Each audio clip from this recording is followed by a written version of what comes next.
My name is Reema Patel. I'm the Policy Engagement Lead at the Digital Good Network, which is a network plus supported and funded by the ESRC. And today we are sharing some initial findings from a project on participatory and inclusive data stewardship. One dimension of this project has been exploring the mental model behind data and AI, and we felt that that warranted a conversation, but also some early stage insights on the findings from that project.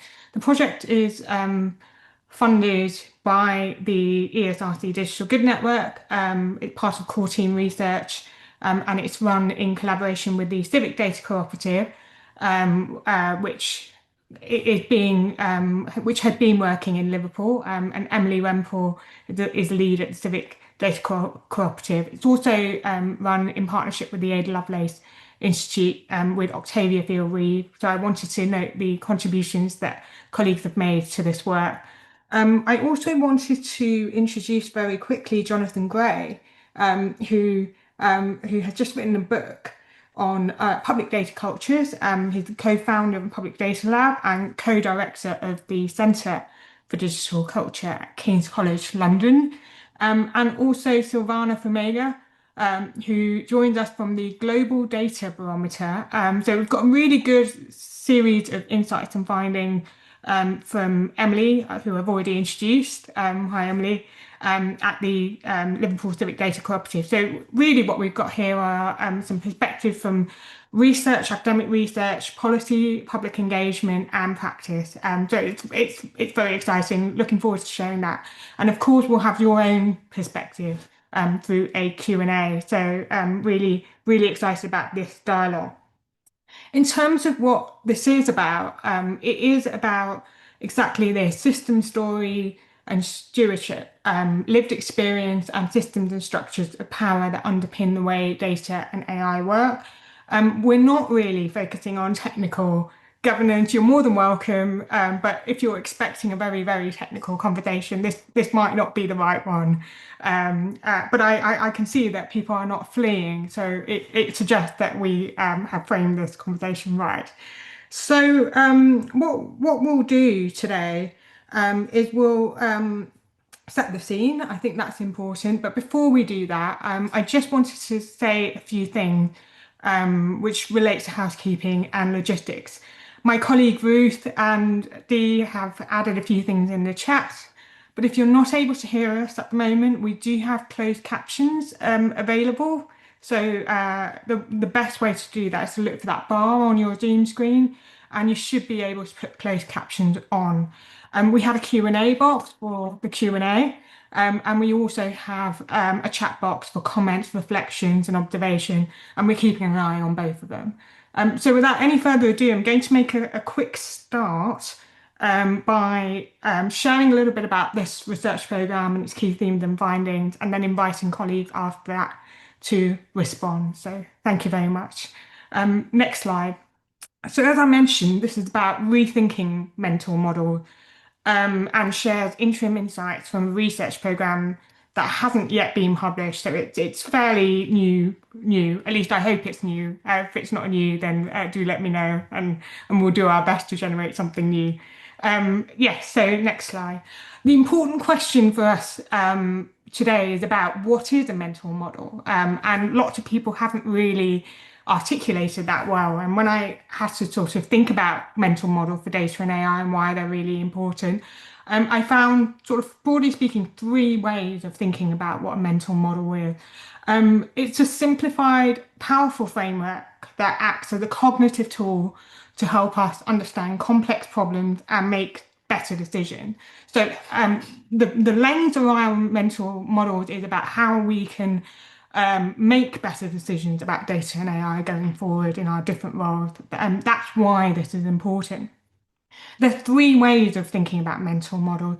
One is as maps, one is as frames, and one is as lattice work. And I've drawn upon three people's reflections on this in order to explain this. The idea of the map as not being the territory is a great way of thinking about mental models. So we've had pretty poor maps in the past. We've got an image here of a square and stationary map.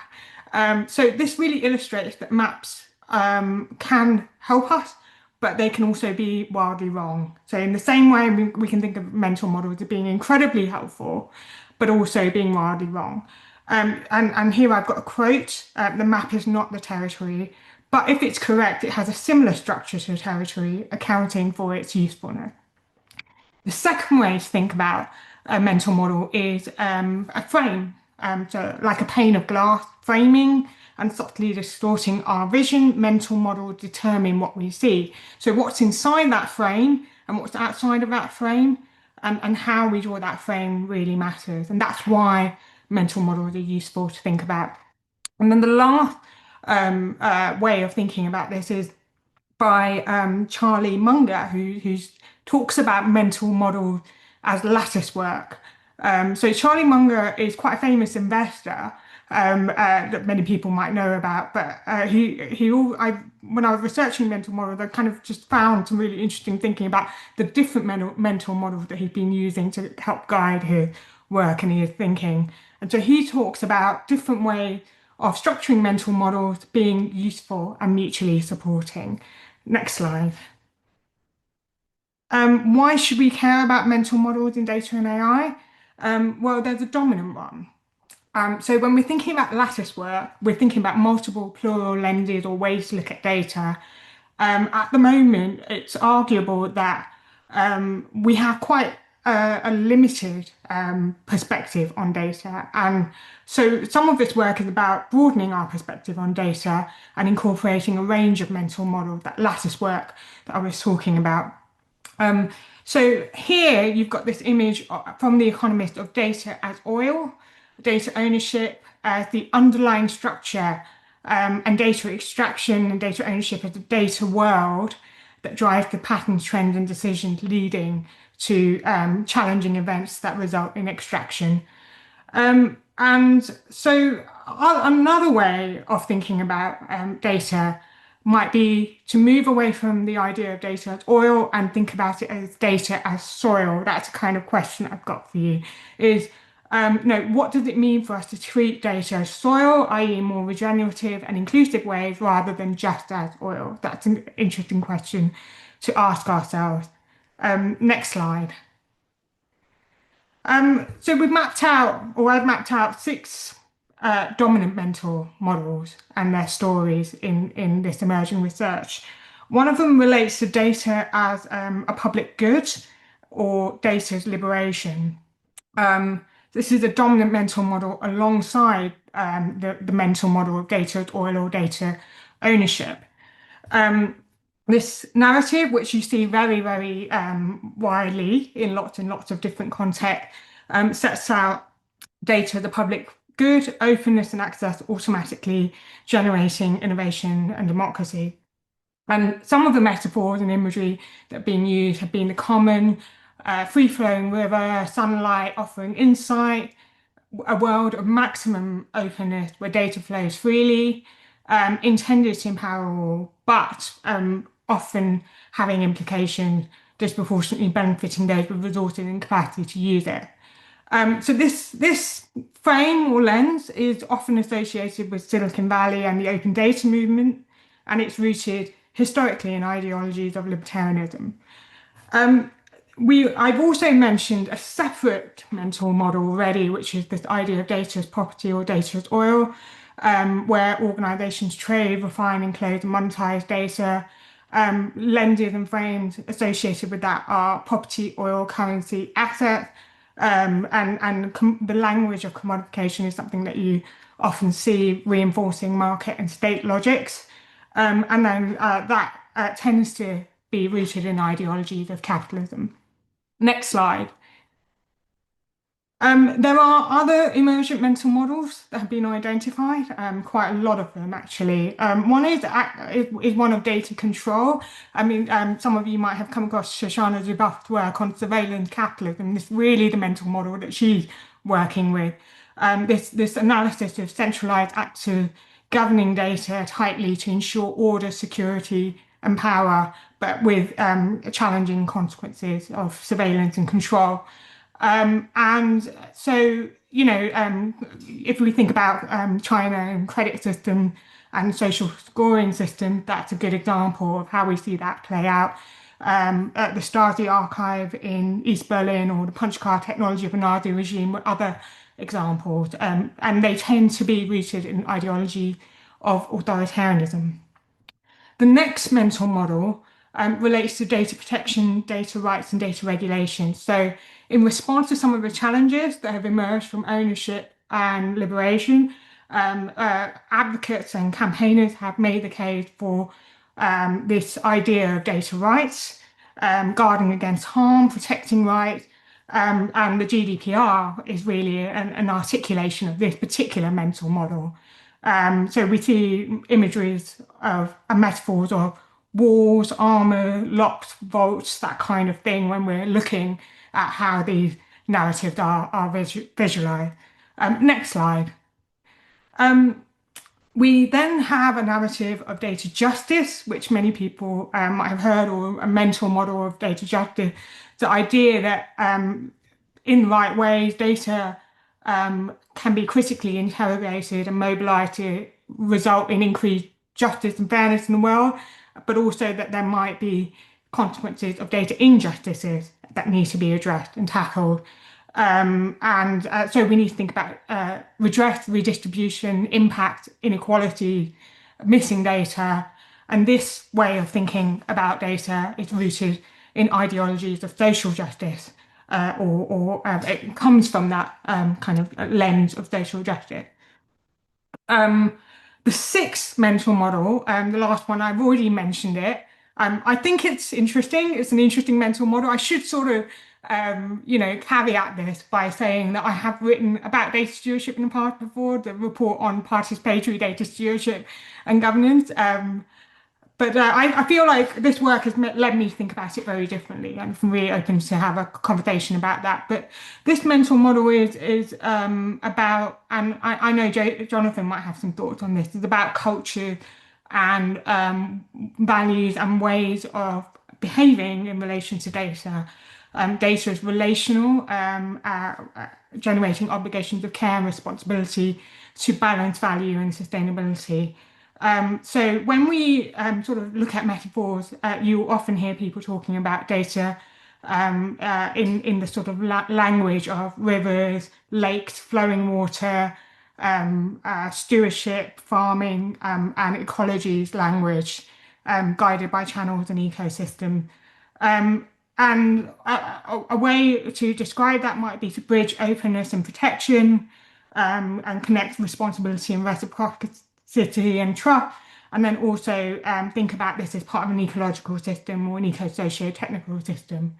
And there's lots of examples, but there's quite a few. The Civic Data Cooperative has examples. I kind of really think reflect some of the values and norms, and the Serpentine Core, Data Trust, and other local movements that tend to be quite bottom-up and relational and participatory in their approach.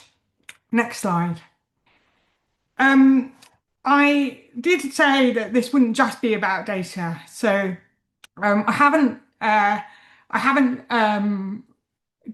articulated this in as much detail yet. So this is still work underway, but essentially there are ways to also think about AI, and here are some other mental models that have been mapped as part of this work. So many people talk about AI as a mirror, as reflecting who we are back at ourselves. Others talk about AI as a labyrinth, as being quite a complex connected system, resulting in lock-in. Some people, and many people talk about AI as almost having characteristics or features of the mind. Some talk about it as embodied, robotic. Others talk about a life cycle, so they suggest that it's quite linear, and that's very different to neural network conceptualization. And then we also see a lot about AI as infrastructure, pipeline, plumbing, and tools. So these are some different ways of thinking about or conceptualizing AI. Next slide. the idea of AI as the fourth industrial revolution or a driver of economic growth often comes up. The idea of AI as your collaborator or co-pilot often comes up. The idea of AI as an oracle or a sort of predictive tool very often comes up. And so does this kind of concept of AI as a palantir that allows you to understand, access, and generate insight on many other things. So that this is really obviously a summary of mental models, why they're important, how they shape and they influence the way we understand and we act in relation to AI. But we have many outstanding questions still. This is still a work in progress, and these are the questions. So, which of these mental models can be combined and which are very obviously intention? Are there any mental models that do the act of combining already? Some of the thinking that I've got is maybe stewardship could be one, not not necessarily without critique, but certainly that does seem like a key advantage. And then for you, the question is what other mental models might be overlooked or missing? That's all I've got to say on this for now, and I just want to open up to our lovely speaker and hand on to Jonathan, who is going to be talking about culture, which really connects with some of this thinking on stewardship and regenerative systems. So over to you, Jonathan.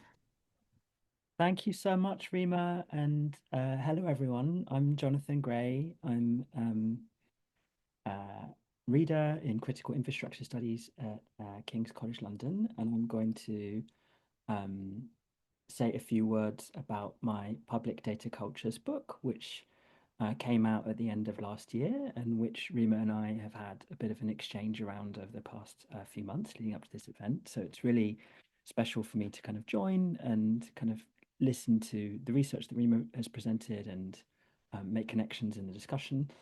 So, in a nutshell, the book aims to nurture critical and creative engagements with data as cultural material, medium of participation, and site of transnational politics.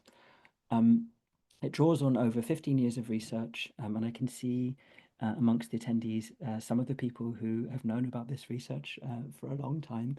Um, I wanted to briefly mention one of the starting points for the book that I thought would be relevant to what Reema has been presenting, which is something that can be found in some of these chapters and articles from around 2016, which is thinking about data politics beyond notions of liberation and protection. Um, so, as you know, as many of you know, there's this long-standing notion that information wants to be free, which is also echoed in calls to open up data in the early 2000s, which go mainstream in the 2010s. And this intentional open-endedness about how, by whom and for whom data is actually used could be called data liberalization. And critics for a long time have suggested that this can end up empowering the empowered or effectively serving as a subsidy for big technology companies. And I guess most recently with AI companies ingesting a lot of online content and public material. So in the book, I'm interested in how we can understand making data public, not just in terms of removing constraints, but in terms of gathering and activating collectives, cultivating capacities, investing in infrastructures, and caring for arrangements that enable data to make a difference. So, just as with mixtapes or film festivals, we can understand making data public in terms of material arrangements for sharing and organizing relations. So the book examines public data cultures as shared practices and arrangements for making meaning, inviting engagement, and orienting action with data that is often freely available, digital, and related to matters of shared concern. So the chapters of the book aim to unflatten and unfold public data cultures beyond these dominant notions of protection and liberation. And the first section invites reconsideration of public data. So to reconsider is to look again, to be receptive and pay close attention to what be unexpected and overlooked. And I think this resonates a bit with what Reema is presenting in that one source of finding other mental models or other kinds of concepts or ways of imagining data can be to look carefully at how data is used in practice in different settings. So the first chapter is on data as cultural material, which explores different ways of making data meaningful through arrangement, whether through lists, tables, visualizations, sculpture, or sound. The second chapter is on data as medium of participation, including different ways of taking part, repurposing, and making data. And I think here there are some affinities and resonances perhaps with Emily's work, which we'll hear more about later. The third chapter turns to data as a site of transnational coordination, examining 5 forms of transnational coordination, including through hashtags, events, documents, assessment devices, including the histories and social lives of projects like the Global Data Barometer, which Silvana will talk more about, and cross-border data projects. And the second section of the book turns to critically engaging data, starting with missing data and making data, which explores projects to make data on police killings, multinational tax avoidance, and coal power plants. And the final chapter is on critical data practices, ways of working which bring critical perspectives about data into practical engagements with data, which draw inspiration from many places and communities of practice. In the spirit of cultivating imagination around critical engagements with data, the chapter contains a little lexicon, seeing what can be learned from approaches which have been described as decolonial, feminist, indigenous, more than human, queer, slow, warm, and more. And each of these sections reviews practices and approaches associated with each of these terms. So, for example, cultivating sensibilities for what is residual, omitted, abandoned, erased, or repaired in data systems, drawing on fabric seams and rock formations, road repairs and kintsugi pottery practices, to speculative data practices such as dystopian market catastrophe simulations, to creating forged certificates from leaked data from offshore companies, to bot networks which synthetically promote climate news. So to wrap up, the book looks beyond dominant models of data liberation and liberalization and aims to be a source book nourishing thinking and critical practice around data as cultural material, medium participation, site of transnational politics, and more, reimagining the roles that data can play in culture and society, and how potentially it might be more hopeful, inventive, redistributive, and regenerative. So building on research in the book, we're exploring different ways of socially evaluating public data as part of this project on data testing with the Global Data Barometer. And that's it. Thank you so much for listening. And it'll be really nice to keep in touch with people who I don't know already. So you can find me online at jonathangray.org. You can find the book here, Public Data Cultures. And if anyone would like a copy of the book, I have a discount code from the publisher, which I'll paste into the chat. Thank you. And thank you so much for such a great book. I have been reading it over my break, so really, really interesting. This idea of the mental model of public data as culture is really interesting, and cultural practice as well. I'll hand on to Silvana from the Global Data Barometer. So Silvana will be drawing upon her experience on global data practices and sharing a little bit more about what that looks like in relation to the barometer. So over to you, Silvana. Thank you, Reema. First of all, thank you for the invitation. It's nice to see some familiar names in the list of participants. So lovely to be here. I think I'm approaching the topic a little bit different from the previous presentations. In spite of that, I think there's many things that probably in the future can be rethink based on the work that you are doing, Reema and Jonathan as well. I think there are many things to think about because it was really interesting. First of all, I mean, I'm part of the Global Data Barometer and also the co-founder of Data Against Feminicide. So I was thinking about both projects when thinking about these ideas. And basically, at the beginning, what I was trying to think about data governance reform based on the results of the second edition of the Global Data Barometer that cover 43 countries in Latin America, the Caribbean, and Africa. And beyond thinking about the results of individual indicators, what I was thinking is that the barometer reveals something a little bit deeper, that is how institutional mental models shape data governance outcomes. And by mental models, in this case, I was thinking about the shared assumptions inside institutions about what data is for, who it serves, and what counts as success. And these assumptions shape what gets built, funded, and ultimately also what gets ignored or invisible. And across countries, we see basically a dominant model. Data is treated as a technical output to be produced, published, and reported. And the idea is that if the right law passes or the right platform is launched, or better decisions are expected to follow.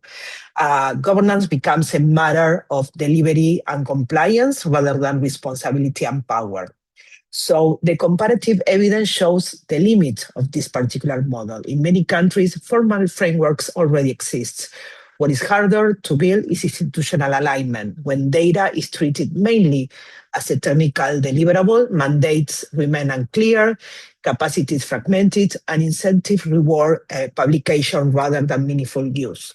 And in that sense, the barometer confirms that stronger frameworks correlate with higher availability, but it also shows a persistent implementation gap, especially where institutional capacity is weaker. In that sense, progress on paper does not necessarily translate into change in practice. Visibility increases, but accountability and institutional learning often do not.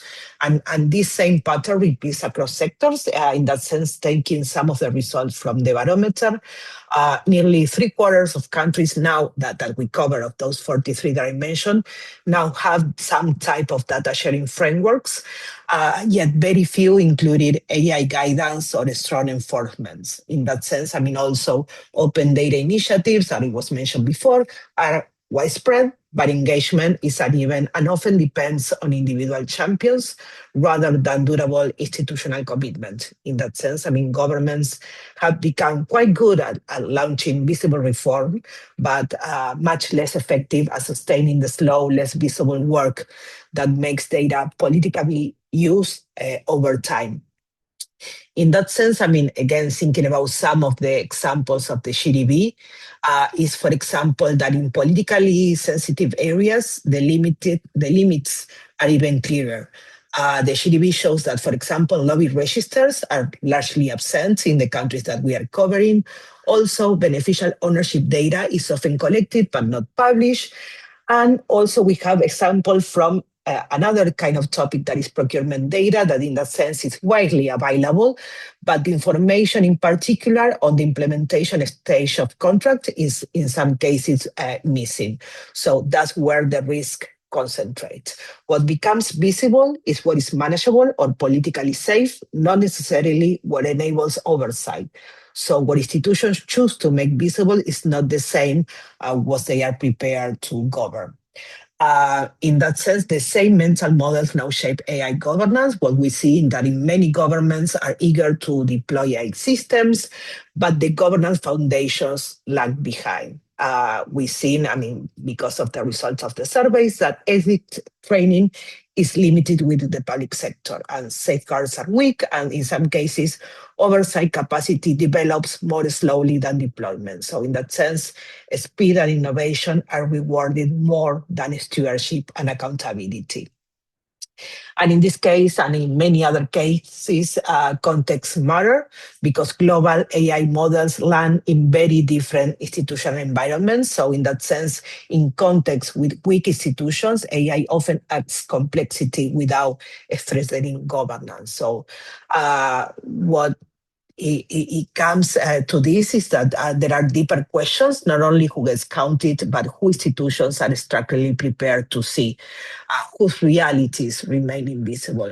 And in that sense, it's even more clear in my work on feminicide data, because what we are seeing is that in many countries, feminicide data is undercounted or misclassified. In that sense, gender dimensions disappear across systems. And over time, the absence of data in some cases could be looked the absence of the problem. And in this particular case, the problem is not about data availability. It's not a data availability issue.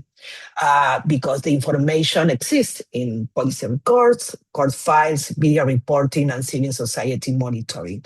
The problem is institutional and epistemic. It lies in how categories are defined, whose knowledge is recognized, and where data systems are designed to learn rather than simply record events. So in that sense, through this initiative, Data Against Feminicide, we see civil society building alternative data infrastructures to make this violence visible and challenge official classification. And this kind of work and this kind of alternative infrastructure reminds us that data systems are not neutral. They shape whose experiences count and which claims become actionable. This brings, and I'm about to finish with this, to a stewardship that it was mentioned several times in this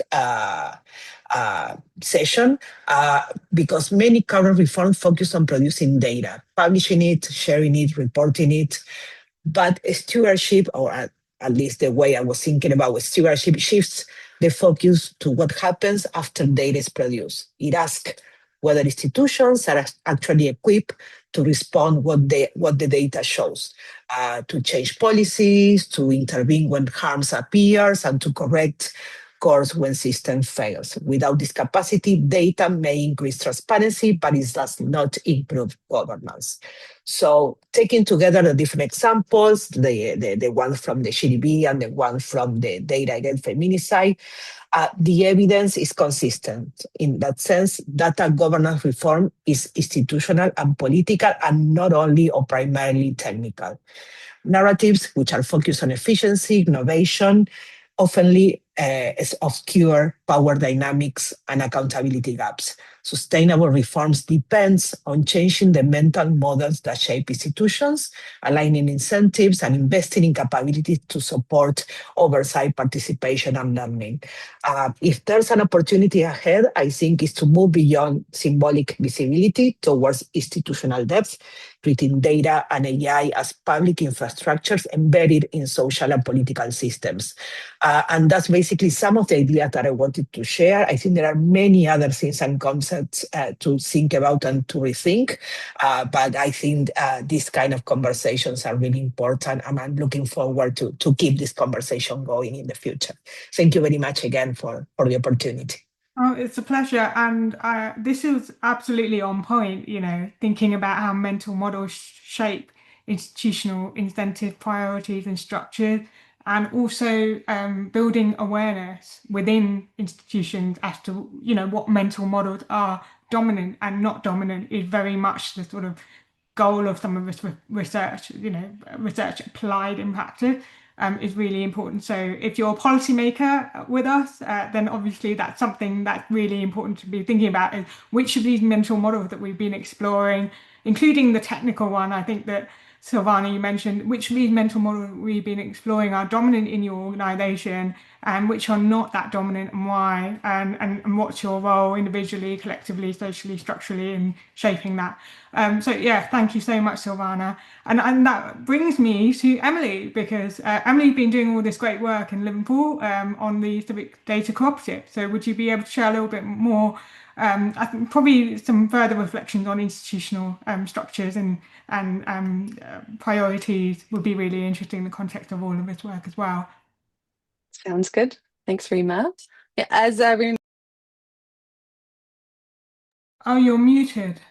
I have new headphones and I absolutely pressed mute on them as I adjusted it. But I work on a project called the Liverpool City Region Civic Data Cooperative. We're actually just coming to 5 years at the end of our project. So we have a lot of reflections on the process of doing a large scale data stewardship project with and alongside governments and universities and healthcare systems. But our goal, we are funded by the Liverpool City Region Combined Authority, but we sit outside of the Combined Authority. We're hosted at the University of Liverpool with a broad aim to make data work for the people of the Liverpool City Region. And so we cover 3 core aims within our data stewardship, working as a go-between, as I mentioned, between academia, healthcare systems, small, medium enterprises, large tech companies, as well as the Combined Authority. But we provide service and support to build the data technology infrastructure for the region as a public resource as one core aim. Second, we do service design and delivery around how data and AI can improve real live problems in the city region. Don't ask me too much about those first two. I can absolutely talk about them, but where I do my work is around public participation, engagement, and representation, both in how those systems and projects are built, but also in shifting conversations towards residents and being the ultimate decision makers and how data is used, designed, imagined, and applied in things like AI technologies. So I personally have worked in the critical data study space for about a decade now. I've done a lot of one-off projects that were very exciting when you start them, and then somewhere along the line, working in place-based conversations, either in public health, in local authorities in the UK, back home in Canada, it all sort of falls off somewhere at the end. So when we started this project, one of our big aims was, how do we position this infrastructure as something that is going to last?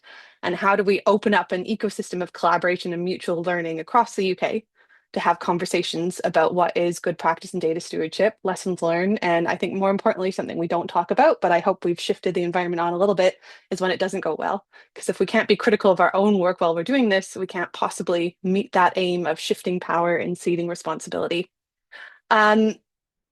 With that in mind, so we've been working with Reema since 2022, specifically around building a participatory and inclusive data stewardship community of practice. There are so many different partners who've attended the events across the last couple of years, and evidence of both place-based and more UK-wide data stewardship projects. But just to call out a couple, the Brixham Data Trust have worked with us a lot on how to build data stewardship projects, Open Data Manchester, the Northern Ireland Public Data Panel, all the work happening across Edinburgh with Scottish Government, and then a lot of work happening at the University of Manchester. So just to mention a couple names, and I saw some people on the call, and of course, working in collaboration with Sheffield, Ada Lovelace, and Connected by Data as well across a lot of our events.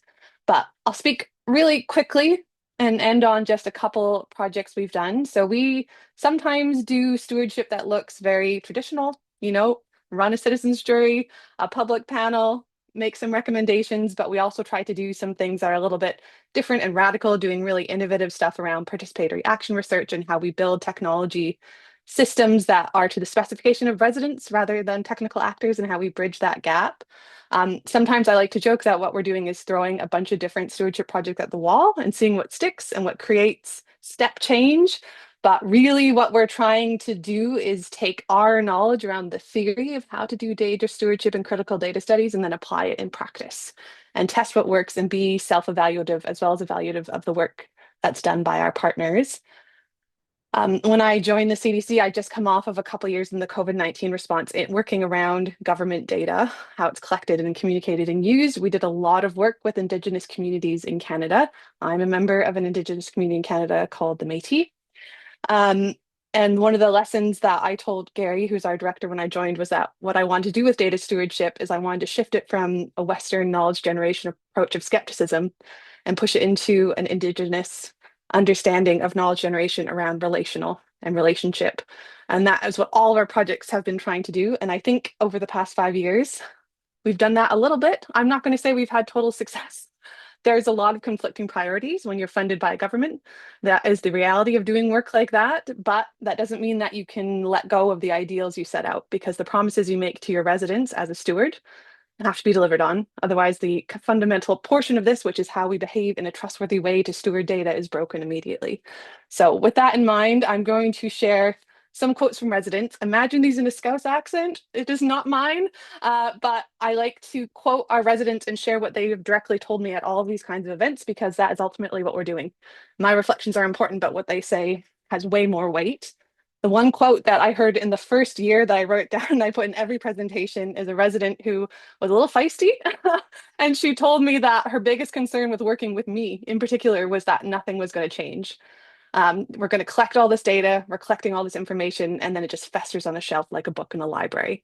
And that's really been our calling card across all of our stewardship projects, is that if we can't show change, then we haven't done our job. And change looks like a lot of different things. It's not just a fundamental policy change. It's about changing how data is shared. It's about changing how people feel about their area. These are big asks, but we're also getting big money to do this work. So we have to live up to that. And lastly, I will just say, a series of quotes. So none of this is me. This is all the residents and what they shared with us on our most recent project around building the Liverpool City Region Community Charter on Data and AI. And I'm going to look away because I'm going to read these directly.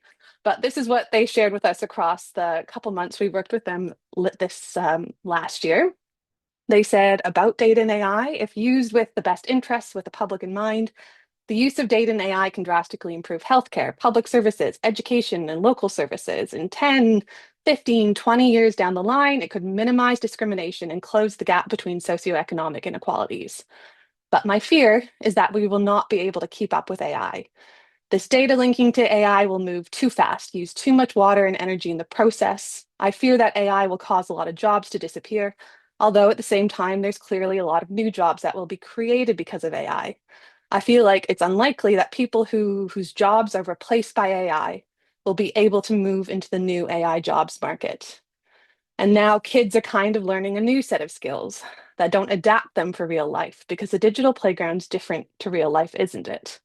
And ultimately, information is power to everyone. In the wrong hands, it's also power because companies are prioritizing profits over public well-being. And I hope that AI will not be abused by the politicians and private companies. I mean, there's a lot of good in it, but I hope it isn't abused. I fear artificial intelligence will be weaponized against the ordinary citizens and will have more control. Because I hope that what we're doing with this sort of almost drafting the principles of the charter, that it's going to be utilized and it's going to be respected. And this isn't just paying lip service to something that we hope might happen, that this is actually going to be taken seriously. Because ultimately, I hope that everything works well together as a system. When it comes to the NHS, children's services, mental health, AI, and data, it's just good for our region. That's my hope. I'll end there. Brilliant. Thank you so much. So, some wonderful thoughts and reflections, and some challenging ones too. It's kind of interesting, and also reference, I think, some of those mental models in there that I now feel like I hear and pick up on everywhere now that I've mapped it all out. It's quite interesting. We'll move to the Q&A now. I think that will be good. We've already got one question, but if colleagues have other questions, please feel free to drop them in the Q&A box. So we've got a question from Nikki Wilson, who asks how do the mental models apply in the context of freedom of information in the UK? Could they be manipulated in favour of open data, and or do they support models such as data justice and data stewardship? So I'll really quickly answer this, and then I'll invite other people to sort of come in on that. So this is one of the reasons why I left this presentation of mine hanging on the cliffhanger of can we combine these mental models? Because it's not necessarily the case that any of them. I mean, probably the one that I have the most issue with would be ownership and extraction, just because it does seem like it excludes many of the others. But it's not necessarily the case that open data or public good conceptualizations are problematic, but they might be problematic in isolation. So, we might start with the analysis that we need to make things open, such as ensure that people have access to data or information about themselves. Or we might start with the importance of, say, having algorithmic audit registers, for instance. So there's an openness and public good dimension there. That's clearly an argument, but then that just leaves us in a place in isolation. That mental model is going to struggle to really address some of the challenges of that have been illustrated by data justice and stewardship. And so what we need are coming back to this idea of a lattice work, probably a range of mental models to help us address or tackle a particular issue or a challenge. And that the mental model of open data might only get us so far. That's where I think this work is going, but it'd be really interesting to hear other people's thoughts on that. So, Jonathan, and then Silvana, and then Emily, and then we have another question as well. So, do you continue to put your questions in the chat? I was actually going to suggest that Silvana maybe goes because I don't know if people know this, but her PhD was on freedom of information and the relationship between freedom of information and data policies. I can also go first, Silvana, if you'd prefer, but I thought maybe you Yeah. might have. No, I didn't know that. Over to you, Silvana. It was a really long time ago. So I usually use my PhD thesis for to level up the computer. So imagine what I remember from those days. But no, I was just kidding. Basically, I mean, and again, I'm not. I don't have the same knowledge and experience of mental models as you, for example, Rima.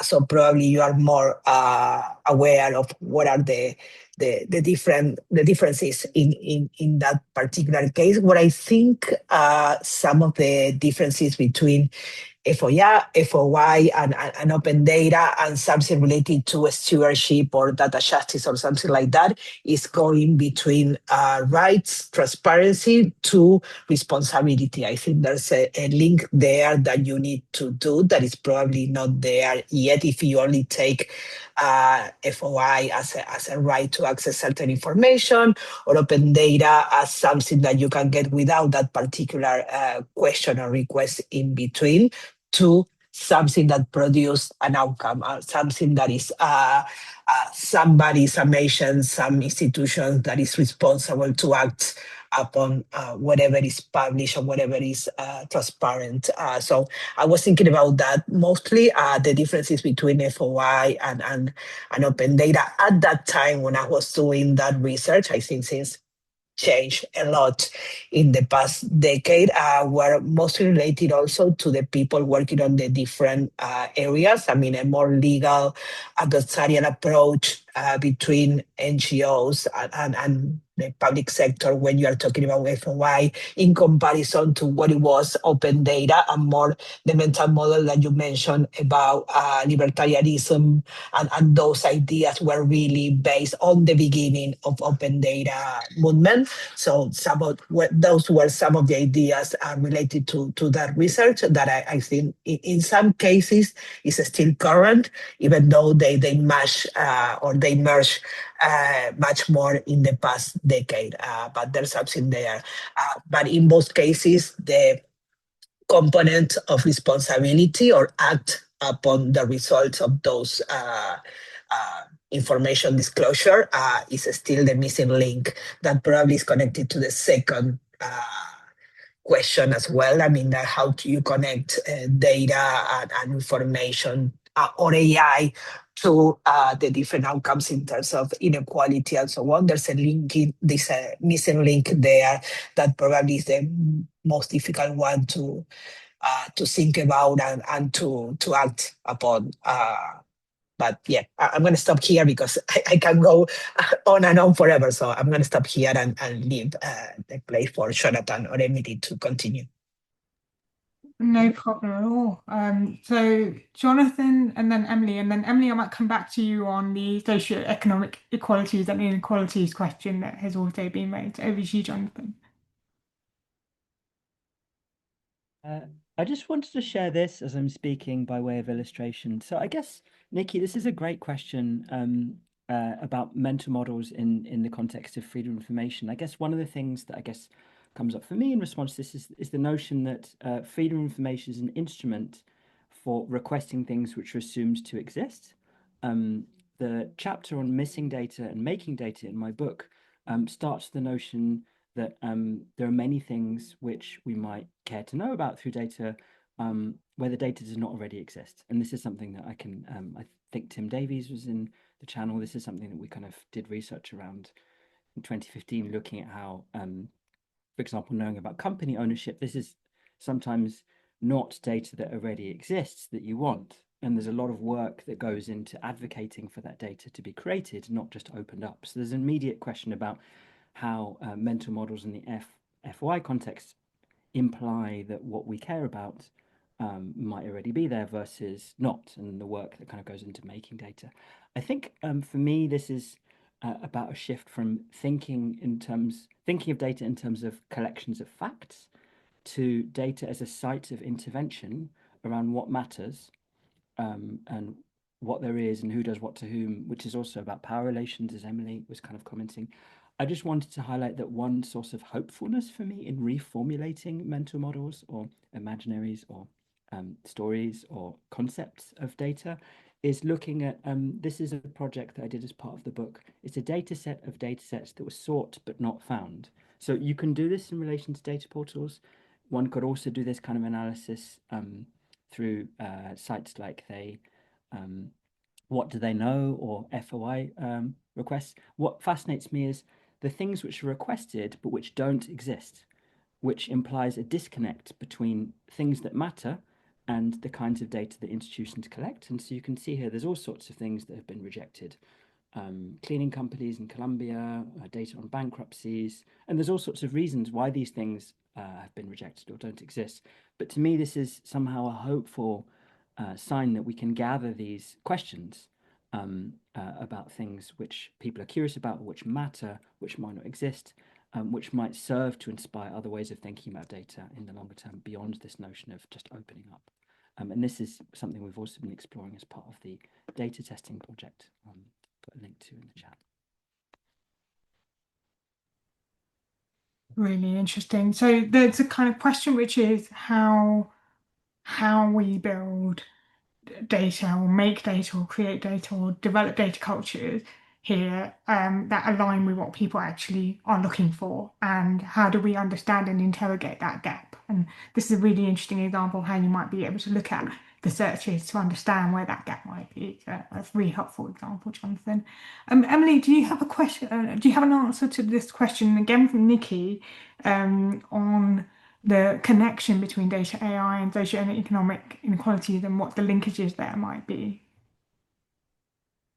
So I think under a data justice model, that one is about connecting the concepts of social justice as a mental model to algorithms and AI and data technologies and the impact. But for our residents, that is not always how they talk about it. And I might focus on that again because the quotes I mentioned, I agree in principle that these are big aims. When people say I want data to save the world, that's a mental model in and of itself of the efficiencies and the improvement data can provide from our residents.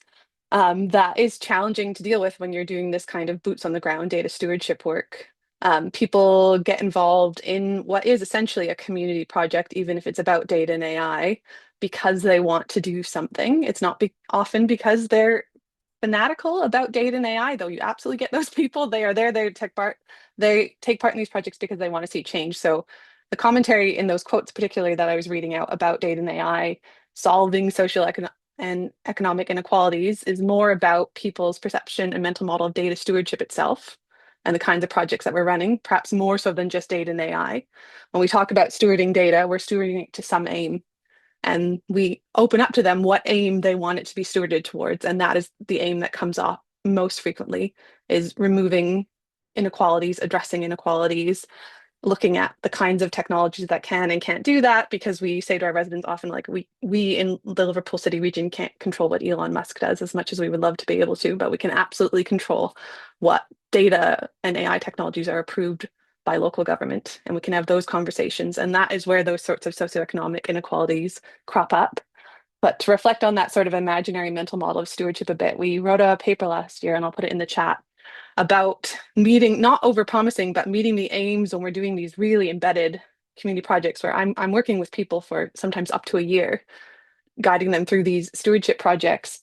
And what they come into it with is often, I'm taking part in this because I want to save the world. That's a direct quote from one of our residents who we did a project in Widnes with. And obviously that's not the aim of our project, and we never promised that. That wasn't even up for debate or discussion, but that's the attitude they come with. And some of the big role of stewardship is also helping our residents see what is and isn't possible. So some of those quotes, although very aspirational, are just that. And we have to work within the limitations of what we can do in the system.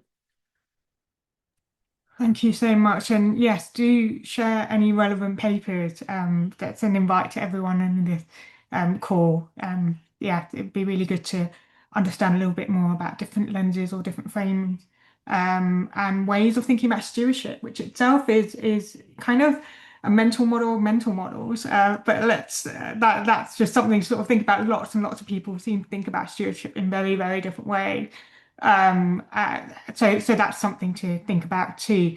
I'm going to go to Kathleen O'Brien's question. So Kathleen says it's a long question, but the question is essentially about the AI mental models, which mental model dominant narratives of AI as smarter, faster, more automated experiences, how AI sociotechnical, so her dissertation focuses on, or their dissertation focuses on how AI sociotechnical imaginaries are being adopted in social media forensics. Yeah, happy to sort of offer some reflection again, open up again. I think it's a really interesting question. So, the mental model that was mapped out there, the list, the engine one felt quite sort of aligned with the way you're talking about AI, or conceptualizations of AI in this way. So, and it's actually quite a dominant mental model, this idea of AI as a driver of economic growth. I mean, you'll probably be able to come up with several UK government policy papers that talk about this, about the convenience, the efficiencies generated by AI, and adoption and integration of AI. This is very kind of familiar, common language. Um, Also, very much when I began working on data, many years ago now, when I began working on data, there was this whole narrative around AI, the fourth industrial revolution, and that's why I put the image in there of the steam engine. Because again, it's doing this sort of similar work. It's quite a dated lens in to some respect, but it reinforces that kind of narrative that's actually a historic narrative of the role of technologies as making services more efficient and more readily available and accessible. So that's absolutely a mental model that needs to be interrogated and unpacked a little bit more. But if you think that there are other ways in which that kind of manifests, then do sort of share that in the chat. That would be really interesting to hear more about. Um, I'll ask who would like to go next in response to this question. Is there anyone that would be interested in responding first? Otherwise, I'm going to have to invite Silvana. Silvana, what do you think?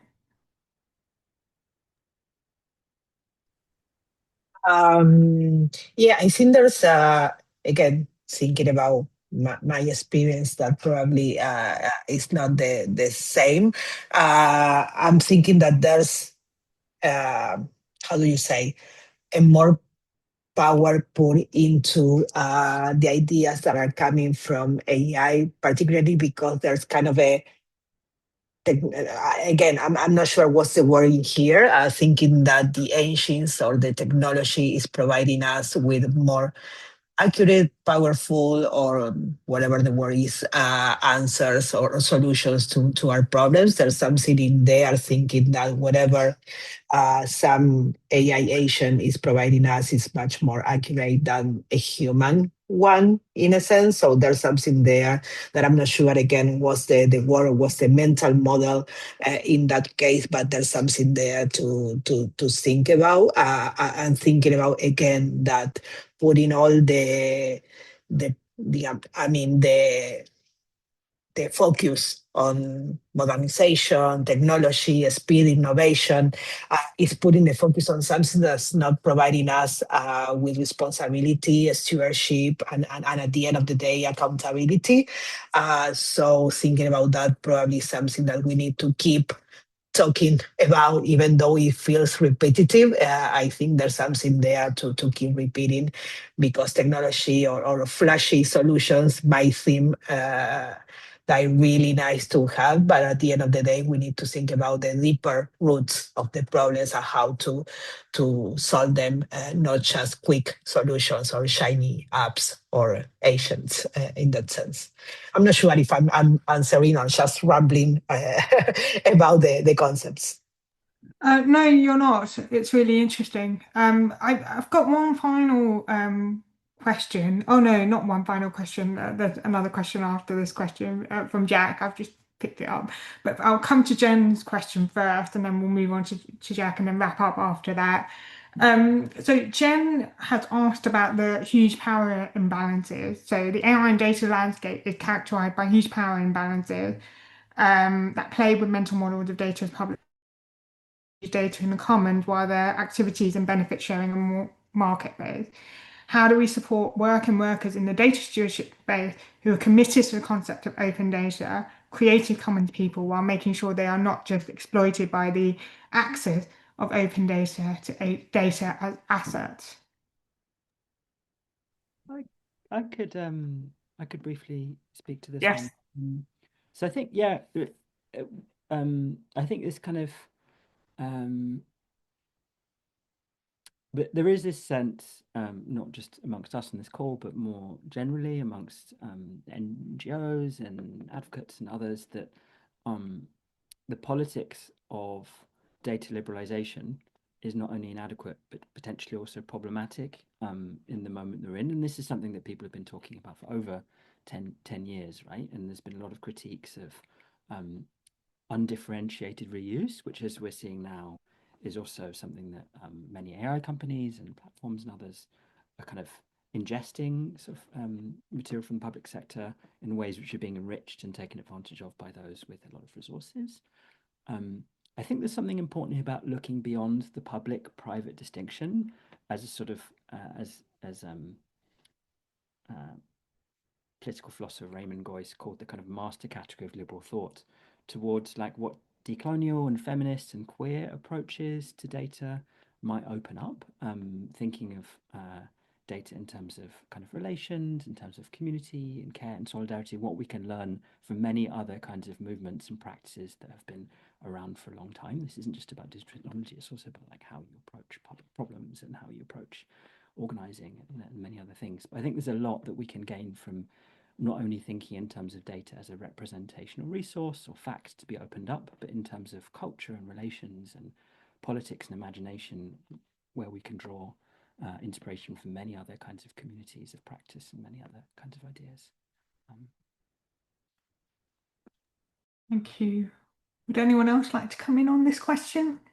Just adding to what Jonathan was mentioning about data as care, as relationships, and other things. I mean, that's something that we usually see very often in the work of the different organizations and individuals working on data on feminicide and gender-based violence.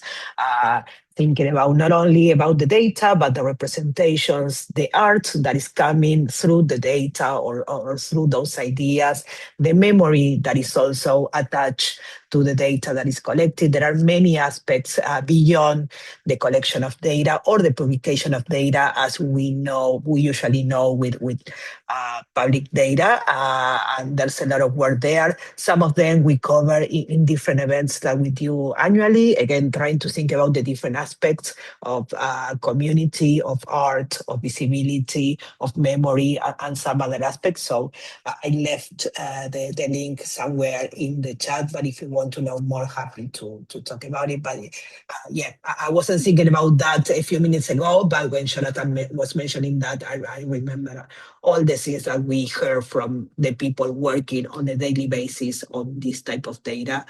And yeah, it's something to think about and to put it in the focus as well. Thank you. Emily, did you want to come in on this question? I wasn't sure, otherwise we could move to Jack's. Yeah, let's do that. Okay. So Jack has put his question in the chat, and he's asking a devil's advocate question. Are we guilty of fetishizing the niche, local, cozy when it comes to models of data stewardship? Capitalist datafication at scale has produced things like the medicines that kept us healthier for longer, and safe built environments, and the digital services we're using to speak right now. So over to you, Emily, and then I might come in on this one too. My answer to that, Jack, is no, we're not. But I only say that for two reasons. One, being that I don't think it's fetishized because I don't think it's that popular. In spaces like this, absolutely. It's something that we all like to talk about and be very supportive of. But the minute you move outside of this kind of situation, as I'm sure you know, Jack, which is why you put devil's advocate in there, it's not a common model or way of thinking at all. And we hear a lot, similar to the last point, about capitalistic models and corporatization around data systems, about how they're using the term public for good. And I think this is a good example of that, in that data stewardship is not understood in the corporate world from what I understand. Public for good is, and that I would argue is fetishized, but not a data stewardship model just yet. The other thing I would say is that the idea of doing data stewardship at different scales is not mutually exclusive. We can do place-based data stewardship, and we can do capitalistic data stewardship, and we can do government nationalized data stewardship, and we can do data stewardship that does not start from a corporation or from a government in any way. I say this as someone who, I think, Jack, I don't know if I've told you this before, but like, I have an AI system running my body, right? That was developed by a corporation in the US for my type 1 diabetes, and it is AI driven, and it keeps me alive every day. And I'm very thankful for that medicine development process. But I think we have this assumption that that could not happen if we don't have these large pharmacology and capitalistic models. But I think that is in itself a mental model, and an assumption of a future horizon and an imaginary that says we only have innovation through a lack of regulation and through a lack of community direction. I think that is just, we've just never tested it another way. So who knows? Thank you, Jack. I have a lot of thoughts on that. Absolutely. And that's just the Three Horizons framework is something that I put in the Public Voices in AI framework that I published last year. And in there, it sort of talks about these emerging innovations that haven't quite managed to become business as usual, but have the potential to do that with support. So one of the things that's really interesting about local, or should we say more marginalized practices, is to ask questions about why they are kind of confined to local and marginalized rather than supported to become business as usual. And things like the Three Horizons framework, and then also some of the work that Rowan Conway at UCL has done on systems pushback is really interesting. So some innovations encounter resistance from dominant systems and structure. That doesn't mean that they lack the capability of being diffused and being part of larger systems and larger structure. So when you see something that is small or niche or local or place-based and it's not become business as usual, I think it's always interesting to ask the question why, and what are the sort of structural reasons that inhibit or prevent that from happening. And what might the dominant mental model be that might result in that happening, to sort of bring this lens or frame back in. So Jonathan has some additional thoughts, I think, and then we will, Silvana, and then we'll come to Silvana, and then we'll wrap up if Silvana would like to add anything. I was just going to thank Jack for the question. I think I would actually answer yes. I think there is a temptation to kind of to, I wouldn't say fetishize, but to kind of to focus on the local. But I think yeah, I mentioned in the chat one of the things I discussed at the end of the missing data and making data chapter is precisely this question of like thinking more imaginatively of collective forms of life beyond the market and beyond the state. So there's sort of a bit of the book that looks at kind of critiques of kind of folk politics, of protest and resistance, ideas of radical and the progressive potential of planning. There's a kind of hilarious and wonderful book called The People's Republic of Walmart that talks about how in relation to kind of socialist planning debates, you can look at the internal operations of large corporations like Walmart and Amazon, and they don't function like markets. They function through kind of computational coordination that can't be described as kind of market-led, which is fascinating. So I think here, part of my answer would be that there's an urgency around alternative ecologies of social coordination, and data can play a role in experimenting with that, not only at the local level, but also kind of transnationally.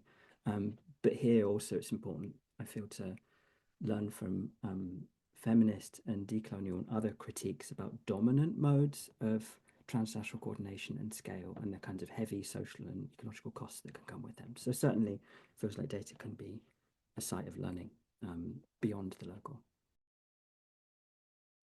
Brilliant. And Silvana, do you have any final reflections? Just probably a quick comment thinking about the default datification, let's say. I'm not sure if that's the right word, but we might need to think about whose views or who is the default view when you're thinking about datification and data, and probably thinking about when we are talking about niche, local, cozy models, probably we need to think about that, because there are other views that are not portrayed in the general datification model or mental models that we use as a default. Probably we are using only, as we usually say, like middle class, white men, whatever. That's general the default view in many things, and probably that's the default view in the data that we usually use just for medicine. There are many examples or things that are made for a particular kind of people without thinking about the repercussions in other communities. So thinking about from medicines to different aspects of technology to the public records on different issues. I mean, probably we need to think about these niche, local, cozy models, because they are providing us with a different view of the world that is needed to also think about the different people that are part of our society, and not just the default or dominant ones. Thank you. Thank you. So there is this importance of pluralism, so understanding the broader range of systems and structure and ways of thinking about and conceptualizing data. And we risk overlooking that if we don't incorporate the local. So there are lots of different views on this. Great question, Jack. Thank you very much for it. And so I will come to Jasmine's question, which is a practical next step question. Jasmine is asking whether there are any attempts to try to link data and AI mental models and come up with shared mental models. I probably should say that I haven't seen many other people map out mental models in data and AI, but I'm really keen to develop this further by running workshops. So absolutely, yes. And we will keep people posted on that in terms of next steps to this work, and then possibly an online workshop around developing some of the AI mental models in particular further. So that's a yes as an answer. I also wanted to highlight my colleagues' links, most importantly to our Digital Good Research Fund coming up in terms of its deadline. So Blueprints for a Good Digital Society call for application, and the deadline is on the 12th of February.